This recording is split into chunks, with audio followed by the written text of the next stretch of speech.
Hey, welcome back, everybody. This is your host, Mike Badger, and I'm going to bring you episode number 35 of Pastured Poultry Talk. I just want to give you a couple seconds here at the beginning of the show to bring you up to speed and kind of tell you what's happening here at Pastured Poultry Talk. We're still moving along. I had some shows kind of recorded and scheduled, and they didn't quite happen as I expected going into and out of the Mother Earth News Fair at Belton, Texas. So there's been a little bit of a lag. We're going to pick that up. We're going to move ahead. We're going to plow this puppy forward. Also wanted to just encourage you to check out the new home on the web, pasturedpoultrytalk.com. Go there, enter in your email address to receive some notifications when I do post a new show, and that way you'll never miss it. You'll never have to rely on iTunes, Stitcher, or any kind of other podcasting app. You'll just get a nice 25-word email from me saying, "Here it is, baby. Go download it." So with that, I'm excited today to bring you a conversation with Terrell Spencer. We commonly call him Spence. Spence is a farmer down in West Fork, Arkansas, from Across the Creek Farm. He's an APPA board member, and he was just recently nominated by his peers to serve as the president of APPA. This will be a little bit different format. Spence will kind of be talking in more of a kind of a guest host role rather than a strict interview. So we're just going to have a conversation, talk about some of the stuff that we we saw and heard at Mother Earth News, and just kind of go from there. You know, let the conversation roll. You may know that if you're a longtime listener, that I talked with Spence in the past. That is episode number 10. So if you just go to pasturepoultrytalk.com, use the search box up there at the top of the page and just type in Spencer. It'll pull his episode right up. You can go ahead and listen to it. Spence has a very interesting story, highly motivated individual. He's a mentor to a lot of vets. That's veterans, you know, of the military service. And without further ado, let's go ahead and welcome Spence. Spence, go ahead and tell us a little bit about yourself. Yeah, thanks, Mike. It's good to be here. I'm Spence, and I'm a pasture poultry farmer down in northwest Arkansas, and we raise mostly broilers, and we do some layers, expanded in hog production, pasture and forest raised hogs, and all kinds of good stuff. So I guess you'll find out more about me as we talk, see some of what I think, and just like folks have gotten to know you, hopefully they'll get to know me a little, and that won't be a bad experience for them. Nope, it'll be great. I'm confident of it. So one of the things I guess we kind of start off with here today is we were both just in Belton, Texas, for the Mother Earth News Fair. We had the luxury of a couple of really cool things that happened there. You know, one, all of the board members had a chance to present some topics at the fair, and on Saturday evening, we had a dinner reception that was hosted by the Yamor Corporation. But Joel was our featured speaker, and we had a house full of APPA members primarily to listen to that and kind of do some networking. So I wanted to just take a minute and just kind of highlight the fair. I thought this Mother Earth News Fair was probably one of the best ones that I've been to, and my only hands-on one has been the one in Seven Springs, but this one in Texas I thought was had a really strong pastured poultry uh, group of people, and maybe those were our members, but I thought there was really a strong poultry presence there in Texas, and I don't know what was something. What were your thoughts on the 2 days in Belton? Yeah, that was my first fair, Mike, and so we drove down, which is always, just getting everything set up with kids and watching the farm and farm hands and that. It took some effort, but it was definitely well worth it. I've been to some other conferences this year for some different stuff, and they seemed a little lacking on the livestock. And this one, I think Mother Earth News Fair did a great job. Um, it's kind of interesting being in the sustainable ag world I mean, shoot, it's coming up on a decade now. Um, just to see kind of some of the changes. So when you think Mother Earth News Fair, I mentioned it to a friend who's in his 60s, and he remembered it back when it was really granola from the 70s, you know. And but yeah, here at Belton, I mean, you saw guys selling gun cases next to some of the more, you know, things that you would necessarily associate with Mother Earth News and that, and just kind of the blending. You know, you're kind of seeing a lot of the two sides of the spectrum on every which way. You know, like you'd see a Mennonite family there, and then you'd see, you know, somebody who obviously is very liberal. You'd see a really kind of granola of the earth hippie kind of person. You know, like the perfect stereotype of a modern day hippie with dreads and all that. And then you'd see a guy who, you know, looked like, you know, just a typical Texas cowboy boots, you know, 10-gallon hat kind of stuff. And so I think that's one of the things I enjoyed seeing, was just that people are kind of united around eating, and they're united around, you know, this was less commercial and more kind of personal homesteading and that. But just, I always enjoy seeing people getting along Yeah. and finding common interests that kind of desegregate them from political or religious beliefs and that. So that's something that was one of the big takeaways. I really enjoyed that. And it was nice to see a lot of the Pastured Poultry folks. Lots of folks follow us on social media, so I actually got to meet some of the folks that make a lot of comments on like our farm Facebook page. And then seeing other folks on the APPPA forum. You know, it's like, hey, I've given you advice or talked to you. So it was neat to finally see people, and they never look like what you think they look like. Yeah. So yeah, it was really enjoyable.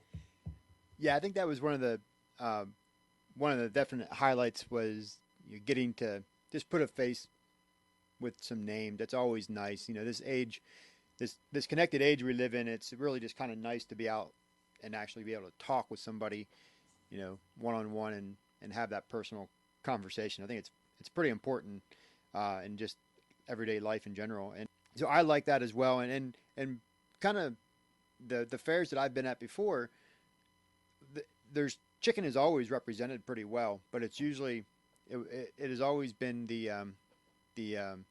very small family flocks, you know, just kind of a couple roosters or a couple hens kind of thing.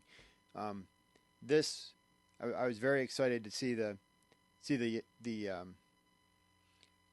market in Texas. I guess the strength, and I think Texas is going to be one of the next big pastured poultry markets. It seems to be growing down there. It's in full force, and they have lots of processing now, at least in the eastern half of the state, and through the middle. So it's pretty cool. You know, we did yeah. Go ahead. Oh, sorry, Mike. Yeah, just on the Texas thing, that was one of the things I noticed down there. Just like that place is about to explode.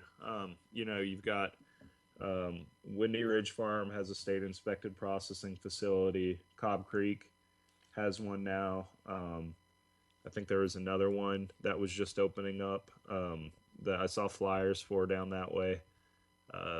You know, Jeff Maddox, a board member, who's on Furtrell. He's kind of a institution in and of himself in pastured poultry. He was there, you know, like, and just talking with Jeff, there were new mills popping up, and talking with some of the growers around that region, you know, and I talked to folks that hadn't really considered pastured poultry, but now the infrastructure is coming. And so it's opening up new doors, and they're kind of seeing the new opportunities that haven't been taken advantage of yet. So Right. I with between that and the population, I mean, I think Texas could be like one of the big hot spots in the next decade or so for pastured poultry.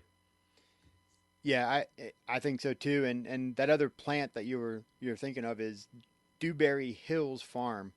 Um, I'm looking at the contact information for it right now. It's Jane and Terry Levin, and they're in Lexington, Texas.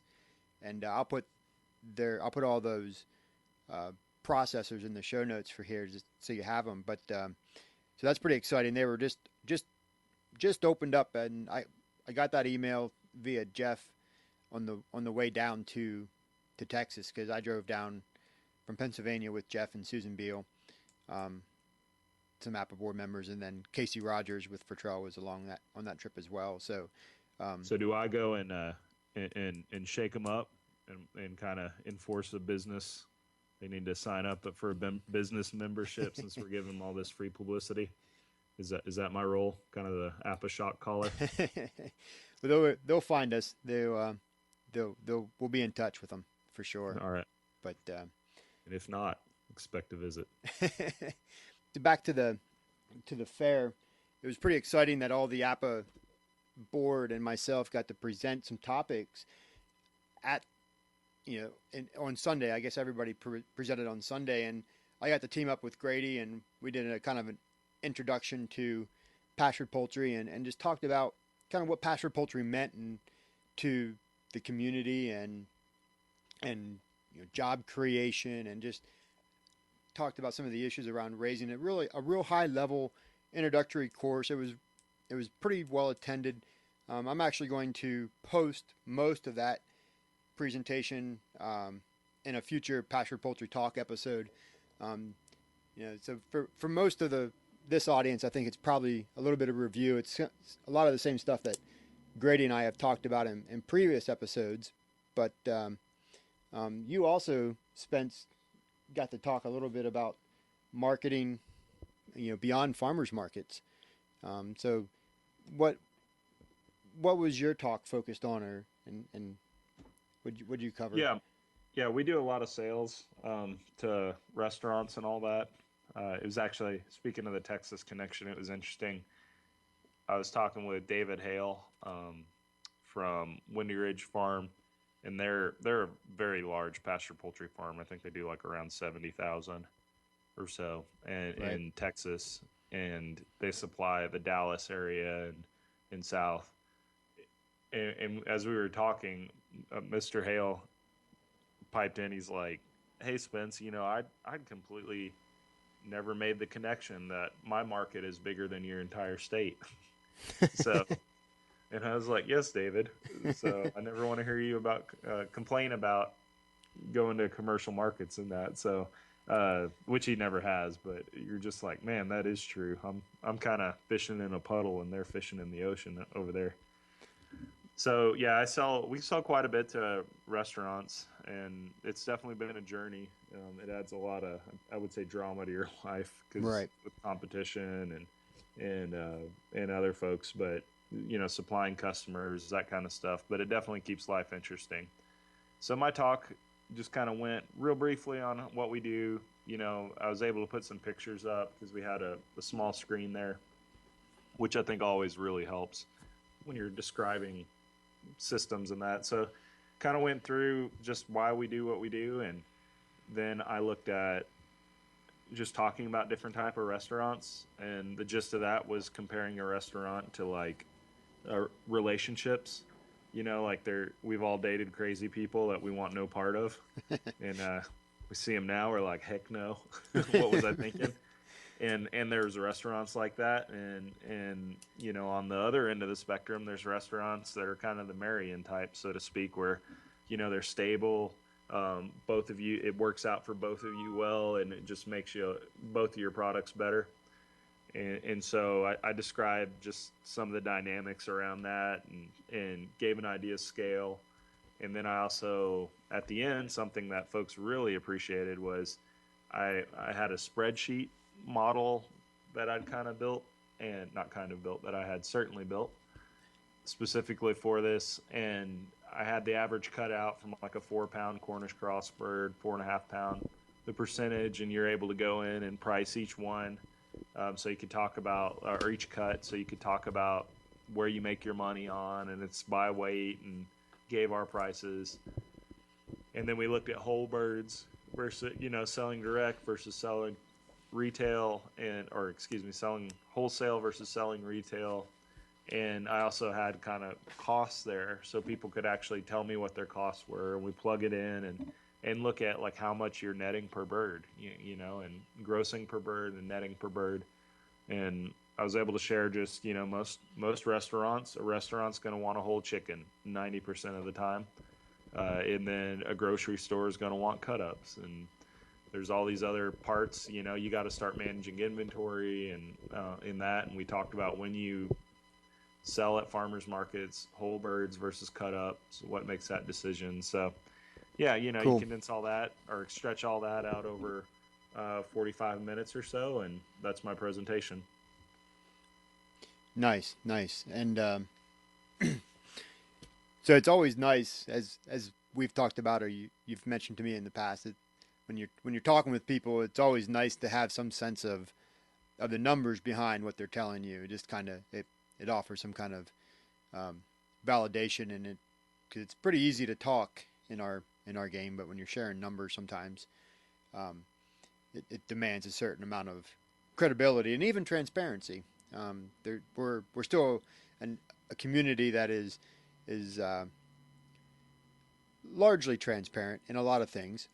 Nobody's ever 100%, but it's always good to see what other people are doing so that you can compare notes and have some sense about the realities of raising poultry on pasture.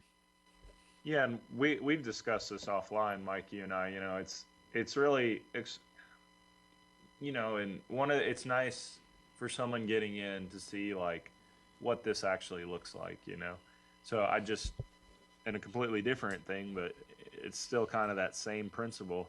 You know, I was telling you, I was in a car wreck, right? Like some guy Right. ran a stop sign and hit me, and I'm having to deal with the insurance, not my insurance company, because it raises rates, blah blah blah. And the frustration of dealing with a system that you have no concept of, like what's normal, what's fair, like how much is my time worth, how much is my, you know, I got banged up, how much is my are my injuries worth, you know, because I used to do them for free in the army. Right. You know, like it's that frustration of not having a context.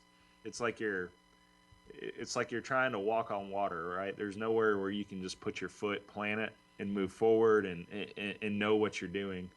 And so I think when a producer is able to open up, and I by no means like just let everybody do a full audit, you know, Right. but just kind of I walk through how we do our pricing. I heard from a lot of folks afterwards that they really appreciated that. And that's something I've learned a long time ago, that if you really want to have a good presentation, show your numbers, because that's when everybody starts looking. You know, Right. like everybody wants to see behind the scenes. And one thing as a new guy you got to worry about, or if you're kind of fresh to the game, is it's really easy to look at farms and see like, wow, everything's like nice and they've got all this stuff and they're only a couple years old and we're a couple years old, because this is something we did. We compared ourselves to our peers and thought, man, we're doing really poorly because we're still driving the same beat up truck and we're not growing as fast, you know, because we had kids and all that other stuff and our lives were a little different. But a lot of those other farms either had a lot of money that they sunk into them from other jobs, or they weren't making any money and now they're gone. You know, Right. like you just never know what's behind the scenes. So uh, I think anytime a producer opens up, it just and lets everybody else kind of look under the hood. I think it's just really valuable, not only for the new folks, but also for our industry as a whole, to keep the momentum and keep younger producers getting in that we'll need here in 10, 20 years when we're not doing it anymore, 30, 40, 50 years when we're not doing it anymore. Right. Yeah. Great. And so the other let's move away from our presentations a little bit, and I wanted to spend a little bit of time just touching base on part of Joel Salatin's talk at our dinner reception. Um, you know, he started out by talking about some of the improvements that they've made at Polyface over the recent years, and that's a topic all into itself that we'll cover, I'm sure, in some form or fashion. Uh, but he also kind of transitioned into what he called the weaknesses of pastured poultry, and he listed. I had basically four of them, I think, by my count. The weaknesses of pastured poultry, as he saw them, were dirty eggs, inefficient processing, poor shelter design, and basically poor pasture management. So I thought maybe we could take a little bit of time and kind of probe those ideas and see what they mean and share our thoughts on them, you know. And I'd like to maybe ask the listeners, you know, judging from those things, you know, did you have a problem, one of those problems that you solved? I'd like to hear your solutions, like your actual solutions to these weaknesses that Joel put forth, and perhaps even if you have another weakness to add to it, if you have some other idea of where the community, our community, the pasture poultry community, needs to kind of step up its game and move forward a little bit. So they were dirty eggs, inefficient processing, poor shelter design, and poor pasture management. And the one that I have the most experience with is the inefficient processing. And I know you don't do much processing or any processing on farm these days, Spence, but we could talk for a long time about that one. I think one of the two things that I see with processing, people generally staff more people than they need, and they don't do a large enough number of birds to ever get efficient. That's usually what causes people to succumb to the processing thing. Because one of Joel's points there was skill. There just wasn't enough skill in processing. Yeah, we like you mentioned, we do all USDA inspected at a plant, and I haul them down there, and it's well worth it in my opinion because of those issues. And also, like I would figure a big thing would be labor, right? Like Right. we do 400 or 500 birds every week this year, which is kind of what we're looking at. I mean, just being able to get someone. How do you have that? How do you have the right number on staff? Like how many people to do 400 or 500 birds in a day? Like how many people would you need for that, Mike? Well, I think for 400 or 500, you'd probably want to have, I would say you'd be looking at 5 or 6 So at a minimum. yeah, and that's so you think 5 or 6 at a minimum. Well, if you're doing weekly processing? How are you gonna? Are you just gonna find people that can come in that one day to process, or those 2 days? Like, I mean, maybe you can do that, but can you keep them? Um, like these are the nuts and bolts of processing that'll drive that I kind of look in and think, man, that will drive me crazy. What if like just being able to regularly time that? That's a full time job almost, and so do you have to have all of those 5 people if they're not family members that are kind of chained to the farm? Or do you have to have those folks on? Do you have to have enough work to be able to pay them full time? And then, if that's the case, shoot, even if you're paying them $10 an hour, 40-hour work week, you're paying out over $2,000 in labor plus tax a week, like to Right. process those chickens, just to retain your help. Or are you going to be recycling through new people, and that's going to slow you down? So those are kind of some of the inefficiencies, and I think the Saladins would benefit from having an intern program, and apprentices, which well, that definitely costs money. Um, Joel's got a real good book about that details a lot of the ways they cost money. Right. Um, I don't know. It's a really interesting question for me. We avoided that whole loop and just were able to just chose a USDA processor, but not everybody has that option, and definitely not convenient. So, yeah, I thought that was a real good point by Mr. Saladin there. And I don't have very much experience with dirty eggs because I don't manage a production flock of layers. But his general idea was if you're cleaning more than 10% of your eggs, you've basically got a management problem. I don't know, Spence, if you still have layers, right? Yeah, Yeah. yeah. Generally, my management's better than anybody that I hire, but yeah, I mean it's tough, especially if it's like super rainy. I Right. mean, like that's something that we see the most variability when it rains. Like I mean, especially this time of year. So there's some winter shelter things we're going to look at doing next year or go back to. That we tried doing them out on pasture again this year, and last year we overwintered them in hoop houses. Right. So yeah, I don't know, and a good egg washer saves a lot of that time. One of the things Mr. Saladin, looking at his method, he's got, they kind of do it a little different. They're not running egg washers, and he mentioned an immersion washer. Right. which is, I think, illegal in most states. It's a great idea, but it's an immersion washer would be where the eggs are submerged and like bubbled or something. Yep.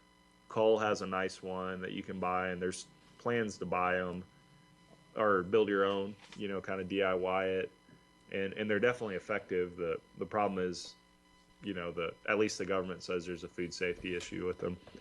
So, I think we get by a lot of that running them through an egg washer. We have a Gibson Ridge one. And I'm going to wash all my eggs. In my state, I have to wash all my eggs, regardless if they're clean or not. So I don't have to wash them a second time. Sometimes if they've got a spot on them, you run them through a couple times. So for me, that's probably not as big of a one. I think that may be kind of more of a state-dependent one. Yeah, I think you don't want your eggs filthy, but right. I mean, some of it is 10%. I think would be good on a day on like a good spring summer day, but when it's rainy or something like that, it can be a little harder. The biggest thing is keeping the dang birds out of the nesting boxes. You mean when they're not laying, just kind of loafing around in there? Yeah, well, because if they're loafing, they'll bust. They'll bust eggs. If if an egg gets cracked, chickens are. I mean, if people were chickens, you'd have to fire nursery workers for eating children because they got hungry. So they'll eat eggs, and that's one of the biggest problems when you get egg yolk on another egg because it doesn't like to wash off. And then definitely making sure they don't roost there at night, especially if they're cold out on pasture, because they'd like to get in there and they can get a little bit warmer. They'll pack in there, but then all night they're in there just kind of dropping their bombs. Right. And that's where a big thing comes out. And if you have hay and then the hay gets wet, that turns into a nasty mess. If you have a busted egg in hay, that turns into a nasty mess. So right. One of the things that's really helped us is in our nesting boxes, we went to an expanded metal bottom to our egg mobiles. So if anything breaks or there's any liquid like rain or anything that gets in that, if we get a real hard driving storm for the rain, it's able to drain out the bottom. We don't have solid floor nesting boxes, which can be really problematic. So, yeah, I mean, I could see that, but if as far as it being one of the things that threatens our industry, I wouldn't agree with that, but it can drive you nuts if you're doing a lot of layers. Yeah, and I think one of the biggest issues there is labor, like the efficiency. And like you said, it's good for everybody who wants to sell eggs, and especially any kind of profitable or commercial capacity is to make sure you understand your state's egg laws, because they do differ. There's some commonalities, but every state kind of has seems like a different little slight twist on what you can sell, how you have to store them, whether you have to wash them or not, and that's regardless of the pros and cons or what you believe needs to be done with those eggs. There are some regulatory things, so it's best to always check that out with your state ag department, just to make sure you know what you're doing, or I should say at least what you should be doing. What you do is something entirely different sometimes, but that's not the conversation we're having right now. Right. So the other thing then is the shelter design, and just and I thought this was a pretty interesting point, in that basically people were inefficient with their either their labor or their housing, and it really caused burnout, in his words, and inhibited the ability to scale up.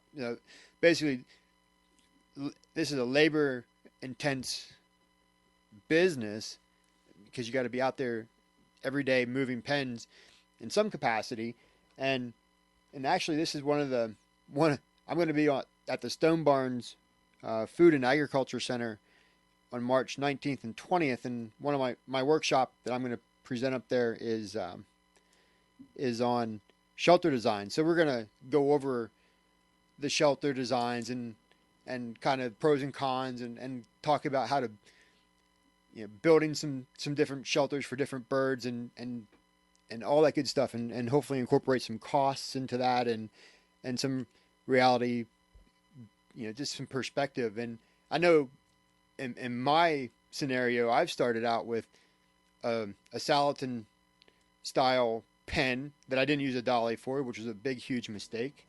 The second year, I went to a smaller movable hoop house, which I really love. I've tried a Hanson cattle pen, and I didn't necessarily like that a whole lot. I have a out of the Raising Poultry on Pasture book that APPPA publishes. I have one of those pens that are described in the day ranging system. It's basically a Salatin style pen with an apex roof, and the roof ridges are made from EMT conduit. And I use that as a stationary house.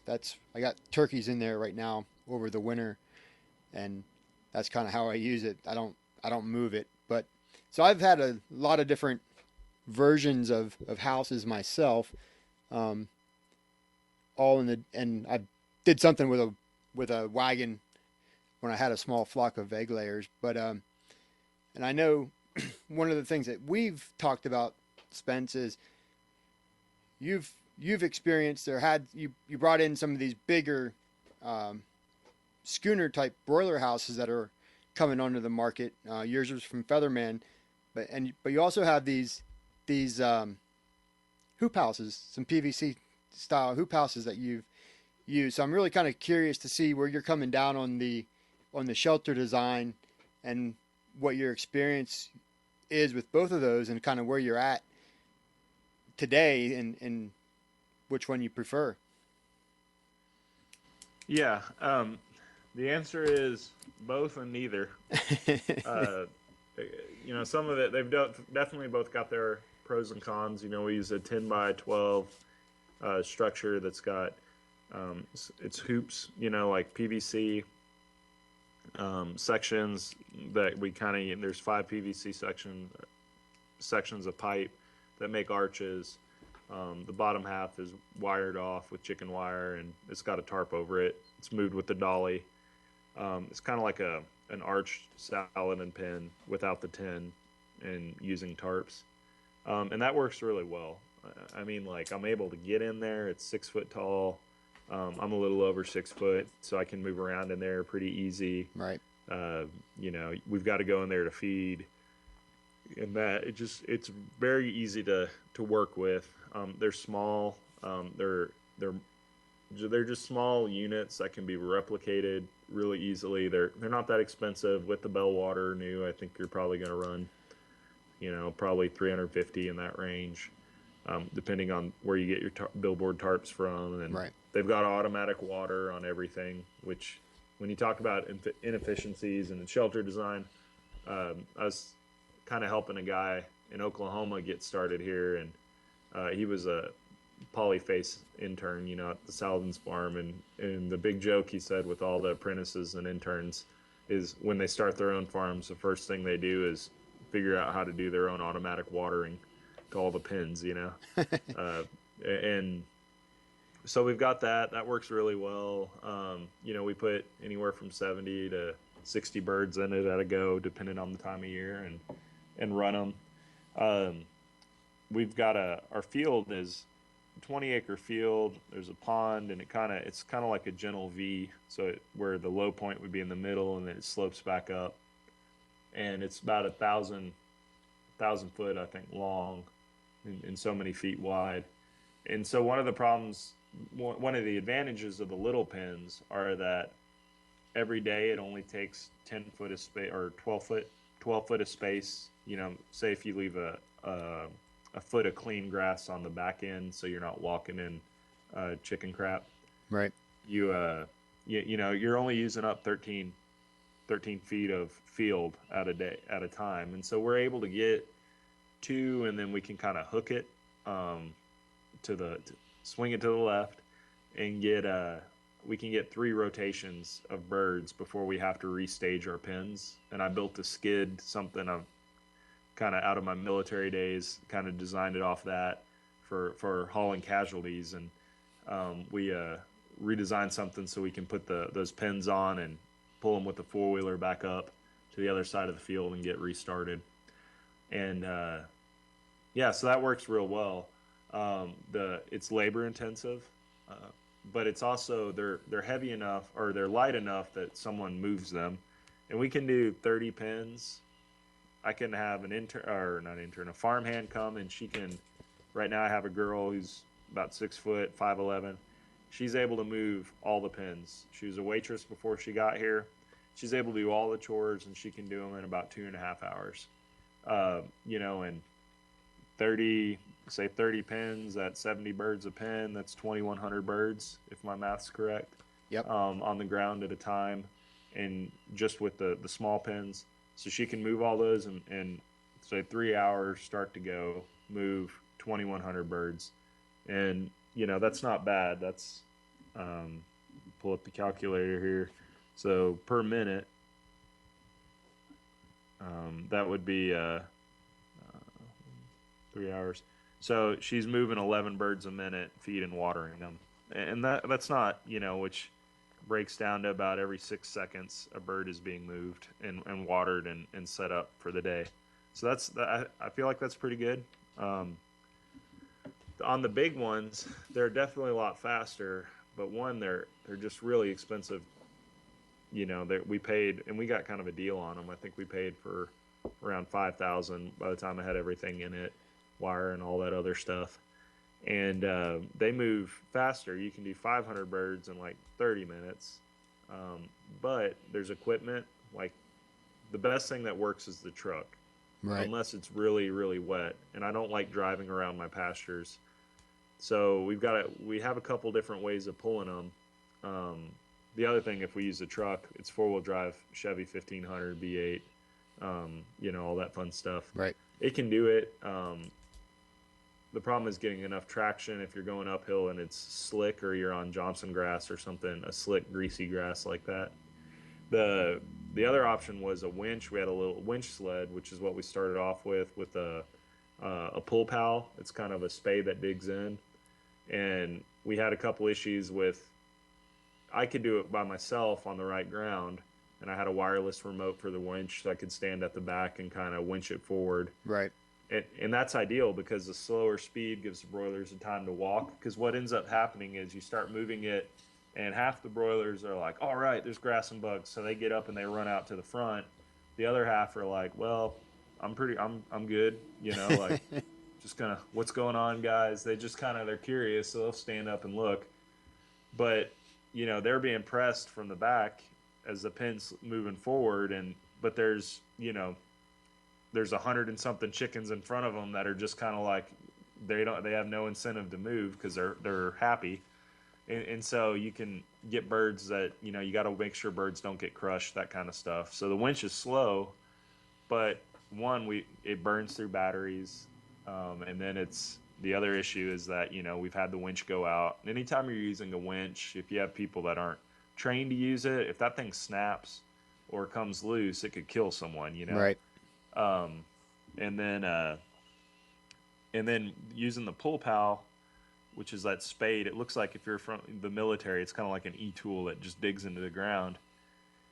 I've had knucklehead farmhands who I don't have anymore. I had one guy just sit there and it wouldn't catch, and it was the angle, and so he banged on it with an 8-pound maul until it broke, and it's like, well, that's a 300. He was hammering it down, essentially, using it as a big 10 stake. And so he ruined a $300 piece of equipment before he broke it and had to tell me. Right. So it just always seems like there's something going wrong. And if it's real wet, you can't move them.